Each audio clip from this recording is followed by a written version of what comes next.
Ini merupakan satu kecerobohan dan kebodohan Harry Pras tentang masalah kajian-kajian kitab.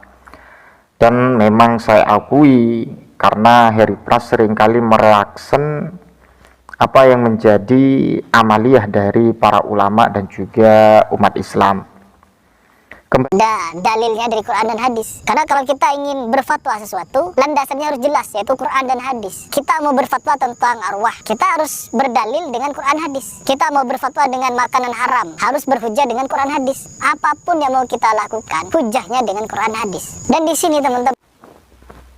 Assalamualaikum warahmatullahi wabarakatuh.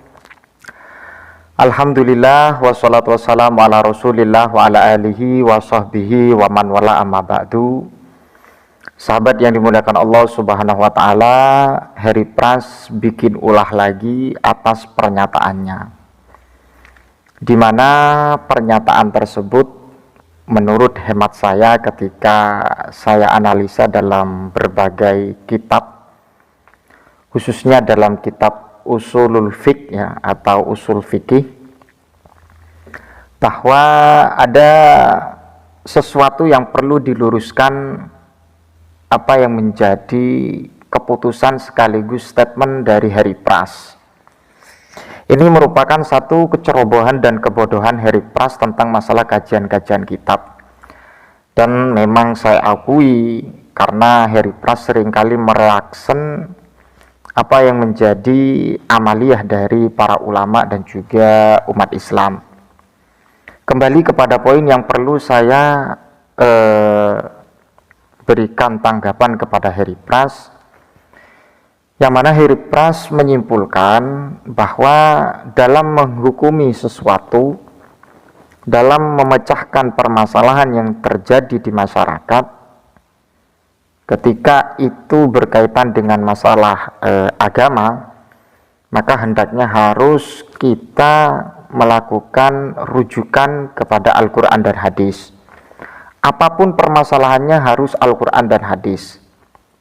Ini kan sebagai indikasi atau sebagai wawasan bagi kita bahwa hal itu di antara yang disampaikan oleh kelompok Salafi Wahabi, Al-Quran hadis, Al-Quran hadis. Dan perlu saya akan memberikan satu sanggahan sekaligus satu tasawur ya, satu penjelasan sebagai bentuk apa ya istilahnya, difa kepada Harry Pras dan juga sebagai informasi kepada umat Islam bahwa ketika kita menyelesaikan atau merumuskan permasalahan atau memutuskan permasalahan, bahwa di situ ada caranya, ada referensinya, kemudian apa saja yang menjadi referensi sebagaimana yang disampaikan oleh para ulama. Namun sebelumnya kita simak dulu Harry Pras bagaimana menyimpulkan ketika permasalahan itu dari berbagai aspek harus kembali kepada Al-Quran dan hadis. Jadi dua ini yang menjadi poin pokok oleh Harry Pras. Kita simak dulu ya. Dan dalilnya dari Quran dan hadis. Karena kalau kita ingin berfatwa sesuatu, landasannya harus jelas, yaitu Quran dan hadis. Kita mau berfatwa tentang arwah, kita harus berdalil dengan Quran hadis. Kita mau berfatwa dengan makanan haram, harus berhujah dengan Quran hadis. Apapun yang mau kita lakukan, hujahnya dengan Quran hadis. Dan di sini teman-teman, sahabat yang dimuliakan Allah, itu merupakan kesimpulan dari Harry Pras untuk memecahkan permasalahan atau memecahkan masalah hukum. Hendaknya harus bersumber, harus merujuk kepada Al-Quran dan hadis. Ini satu pemahaman yang ceroboh dan juga ini pembodohan kepada publik. Ada satu redaksi dari kitab Al-Wajiz ya, fi usulil fikhi, bahwa sumber-sumber agama itu sudah ditata rapi oleh agama. Khususnya ini yang perlu saya sampaikan sebagaimana sumber-sumber yang memang disepakati oleh para ulama. Jadi al-faslul awal fil masadiri al-muttafaqi alaiha, bahwa pasal ini menjelaskan sumber-sumber yang memang sudah muttafaq alaiha, atau sumber-sumber yang memang sudah disepakati oleh para ulama. Jadi sumber itu apa saja kalau kita ingin memutuskan dan juga merumuskan atau memecahkan permasalahan yang terjadi di masyarakat. Ittafaqo al-ulama'u ala tibaril Qur'anil Karim was sunnati asyarifati wal ijma'i wal qiyas. Bahwa para ulama itu sepakat ya. Ketika para ulama sepakat, maka ini bisa dibuat pijakan oleh kita untuk menggunakan sumber-sumber tersebut dalam rangka menyelesaikan permasalahan yang terjadi di masyarakat.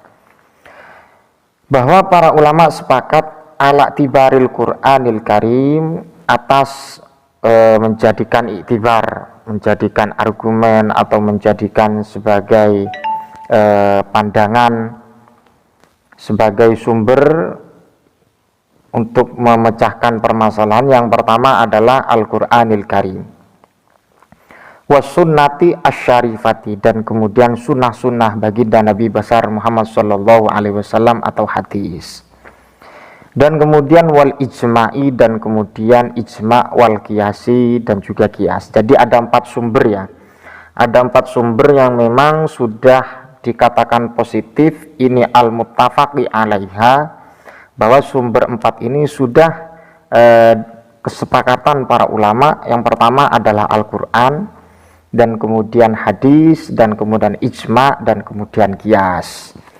Masadira asliyatan listinbatil ahkami, bahwa ini sumber-sumber dasar ya, sumber-sumber dasar untuk menggali hukum. Ketika kita menggali hukum, otomatis kita tasawurkan kepada permasalahan, kemudian kita kontekstualkan kepada permasalahan ketika ini sudah disepakati sebagai masadir listinbatil ahkam, untuk menggali hukum asyariyati minha wa saufa nudarrisu hadhil masadir dirasatan mujizatan. Ini menurut beliau ya, menurut pengarang kitab Al-Wajiz, dan saya akan memberikan satu penjelasan terkait dengan masalah sumber-sumber agama ini sebagai pembelajaran atau pelajaran yang ringkas. Jadi dari 4 poin ini bisa kita pahami ya, kita pahami dan kita padukan apa yang disampaikan Harry Pras. Dari 4 sumber ini sudah muttafaq alaih, disepakati oleh para ulama. Jadi bukan hadis dan bukan Al-Quran saja Pak ya, Harry Pras. Jadi bukan hadis dan bukan Quran saja yang sesuai untuk kita jadikan masadir atau sebagai rujukan untuk masalah hukum-hukum yang terjadi di masyarakat. Jadi ini merupakan satu kebodohan dan kecerobohan sekaligus Harry Pras yang seringkali memberikan reaction. Kecerobohan ini perlu kita luruskan. Tidak hanya hadis, tidak hanya Al-Quran saja Harry Pras yang perlu kita jadikan rujukan untuk istinbatul ahkam. Akan tetapi para ulama sudah memberikan kesepakatan yang memang sebagai dasar atau sumber hukum kita untuk sebagai pijakan kita menyelesaikan permasalahan atau istinbatul hukmi itu ada 4: Al-Quran, hadis, dan juga ijma' dan qiyas. Jadi kalau kita juga mengkaji Al-Quran, jangan mengkaji secara lahiriah saja, kita kaji tafsirnya dan bagaimana maqalatul ulama. Begitupun juga dalam masalah hadis.